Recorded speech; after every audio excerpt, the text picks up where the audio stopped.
Berlanjut di cerita Xiao Yan. Sudah setahun setelah Xiao Yan menyerap kekuatan bintang, namun belum ada tanda-tanda akan bangun. Terlihat Yao Lao dan Feng Zunze membicarakan kenapa Xiao Yan belum juga sadarkan diri. Tiba-tiba Mu Qingluan datang untuk melaporkan, "Guru, menurut orang yang kita kirim, mereka melaporkan bahwa buah jiwa Yuan terdapat di dalam reruntuhan kuno yang sedang gempar baru-baru ini."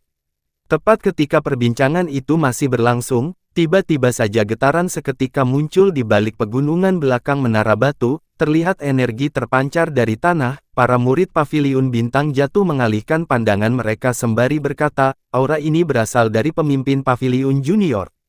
Apakah dia sudah terbangun?" Nyala api surgawi mulai membengkak sampai tersebar di seluruh bebatuan di sekitarnya, itu adalah kekuatan murni yang berasal dari 3000 inti jantung api, sosok avatar naga raksasa menutupi seluruh menara batu mengeluarkan raungan keras. Berhasil mendapatkan kekuatan bintang yang sangat kaya, benar saja, inti api surgawi di dalam tubuh Xiao Yan mulai memancarkan reaksi bergelombang yang menandakan bahwa kekuatannya telah terisi sempurna. Ledakan terus menyusul menghantam cakrawala, Xiao Yan terangkat dari tidur panjangnya. Gelombang demi gelombang terpancar dari tubuh Xiao Yan, pancaran kekuatan puncak yang sungguh mengejutkan, dan berhasil membuatnya mencapai ranah Douzun, di usianya yang begitu muda. Latihan pemuda tersebut benar-benar sangat menakutkan, Mu Qingluan seakan tak percaya dengan kecepatan penerobosan Xiao Yan. Melihat pemandangan menakjubkan itu, Feng Zunze tersenyum bangga sembari berkata, "Benar-benar pemuda yang diberkati, tidak hanya berhasil mengaktifkan kekuatan pil naga misterius Yin Yang, bahkan berhasil mengambil kesempatan emas itu untuk membuka penghalang ranah Douzong miliknya, terobosan menuju ke tingkat Douzun, hal ini benar-benar sangat mengejutkan." Di sampingnya, Yao Lao benar-benar melabuhkan kebahagiaan di hatinya, murid yang paling dia banggakan, tidak disangka sudah sampai sejauh ini. Jumlah energi yang dibutuhkan untuk menerobos ke tingkatan Douzun sangatlah besar. Andai bukan karena dia mendapatkan bantuan dari kekuatan luar angkasa, maka besar kemungkinan terobosannya akan tertunda setidaknya 2 tahun mendatang. Sosok pemuda yang tergantung di atas cakrawala, mulai membuka mata, dia mengepalkan tinjunya, perasaan semua vitalitas yang meningkat secara signifikan, sembari berkata, "Apakah ini kekuatan Douzun?" Kebanggaan yang begitu mendalam dari usaha serta kerja kerasnya, akhirnya membuahkan hasil yang diharapkan, karenanya dia sangat yakin, dan semakin yakin jika nantinya bertemu dengan hantu tua Zai Xing lagi, maka Xiao Yan mungkin bisa membunuhnya tanpa menggunakan teratai api pemusnahan. Itulah kesenjangan antara tingkat Douzong dan juga ranah Douzun. Setelah itu dia kemudian menemui gurunya, teman-temannya sembari menangkupkan kedua tangan ke arah gurunya serta Feng Zunze, sembari mengucapkan rasa terima kasih, dikarenakan telah merepotkan mereka selama setahun lebih hanya untuk menjaganya.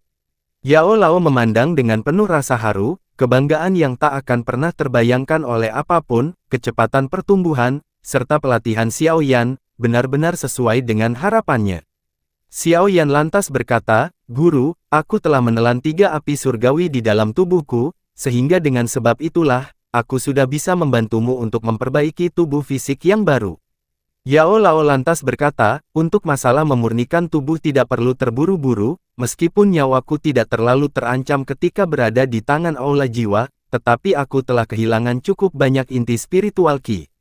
Karena itulah Yao Lao mengatakan semuanya, sebelum memurnikan tubuh untuknya pertama-tama mereka harus mengisi kembali inti spiritual yang telah menghilang. Dikarenakan jika tidak, bahkan meskipun dia telah mendapatkan tubuh fisik yang baru, kekuatannya tidak akan mengalami peningkatan apapun."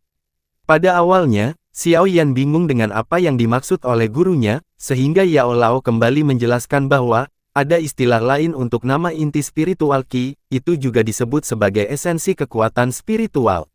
Aula jiwa menyerap dan menghapus esensi spiritual dari tubuh korban mereka, jadi esensi spiritual ini adalah semacam kehidupan jiwa, dan jika itu menghilang, maka akan menyebabkan kerusakan besar pada jiwa seseorang.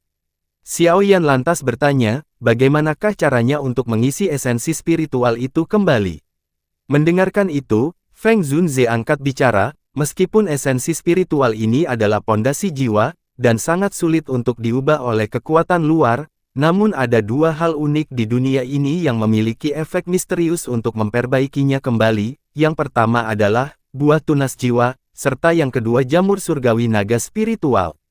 Kedua jenis item ini benar-benar sangat sulit ditemukan, bahkan lebih sulit dibandingkan mencari sumber api surgawi di benua. Selama 1 tahun lebih kau tidak sadarkan diri, aku telah mengirim para ahli paviliun bintang jatuh, untuk mencari informasi tentang kedua jenis bahan tersebut, tapi namun sayangnya, belum mendapatkan informasi apapun. Mendengarkan itu, Xiao Yan dengan keras mengatupkan giginya dengan amarah, semua ini disebabkan oleh aula jiwa. Feng Zunze lantas melanjutkan, beruntung, baru-baru ini, buah tunas jiwa, dikabarkan ada di dalam sisa-sisa peninggalan kuno, dan tengah diperebutkan oleh para ahli di benua. Xiao Yan benar-benar gembira saat mendengarkannya, buah tunas jiwa memang sesuatu yang berasal dari zaman kuno, tidak mengejutkan benda itu akan muncul di sisa-sisa reruntuhannya. Yao Lao lantas berkata, jangan terlalu cepat bahagia, dikarenakan sisa peninggalan kuno saat ini, menarik cukup banyak fraksi dari berbagai sudut di benua, apalagi tempat itu didominasi oleh suku binatang buas, bukanlah hal yang mudah untuk mengambil harta karun dari dalamnya. Pertempuran bahkan sampai pertumpahan darah terus terjadi, cukup banyak ahli Dozun yang menjadi korban di sana. Apalagi jika memang benar-benar benda berharga itu ditinggalkan oleh seorang elit Doseng, maka itu sudah cukup membuat seseorang menjadi gila. Mantra api yak dilatih Xiao Yan sekarang, adalah sesuatu yang didapatkan Yao Lao, dan Feng Zunze di reruntuhan kuno. Feng Zunze lantas berkata, aku tidak bisa terlalu terlibat dalam masalah semacam itu, apalagi sekarang paviliun bintang jatuh sedang menjadi incaran aula jiwa. Nah, untuk pengambilan buah tunas jiwa tersebut, maka Xiao Yan akan berangkat, tanpa melibatkan Feng Zunze, apalagi Yao Lao. Mendengarkan itu, Yao Lao bagaimana mungkin tidak mengkhawatirkannya. Misi kali ini terlalu berbahaya, kau tidak akan mengerti, betapa kejamnya pertarungan di dalam peninggalan kuno. Di sisi lain, kau masih perlu menyelamatkan ayahmu. Xiao Yan lantas berkata, Guru, bahkan meskipun kali ini aku bertemu dengan kekuatan setara seperti Zai Xing, maka aku tidak akan mundur lagi untuk menghadapinya. Tenanglah, aku sadar akan batasanku, sembari meminta kepada Feng Zunze, untuk menyiapkan peta di wilayah peninggalan kuno tersebut, dan bersiap melakukan perjalanan. Feng Zunzi berkata, baiklah, kau adalah harapan yang terbaik saat ini, kami akan merepotkanmu. Selain itu, bawalah Mu Qingluan bersamamu, klannya juga berasal dari suku binatang, mungkin mereka bisa memberikan sedikit bantuan saat waktunya tiba, karena semuanya telah diputuskan. Maka satu kalimat peringatan dari Yao Lao kepada Xiao Yan, agar tetap berhati-hati di sepanjang perjalanan. Singkatnya setelah berpamitan dan setelah kepergiannya, Feng Zunze lantas berbicara dengan Yao Lao, bahwa kali ini dia sungguh telah mendapatkan murid yang luar biasa baik hati, dengan begitu tidak ada penyesalan dalam hidupnya lagi. Keesokan harinya, perjalanan pun dimulai. Xiao Yan bertanya kepada Mu Qingluan, Nona, beritahu kami tentang beberapa faksi di dalam wilayah binatang, dengan begitu kita bisa mempersiapkan segala kemungkinan terburuk, yang bisa saja terjadi.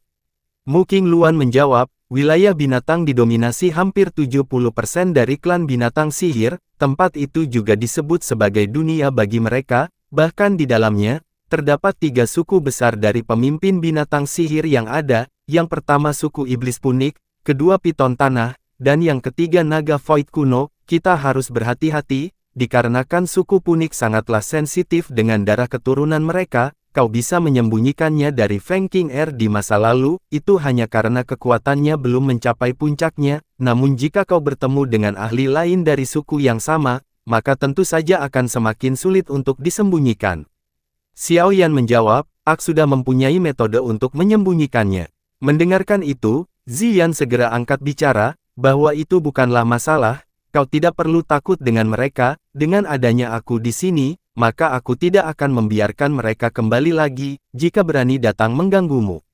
Kata-kata yang diucapkan Ziyan membuat Mu Qingluan tercengang, dari pandangan gurunya juga terhadap gadis kecil ini, sepertinya dia memiliki latar belakang yang tidak biasa, apalagi sekarang kalimat yang dikatakannya cukup meyakinkan.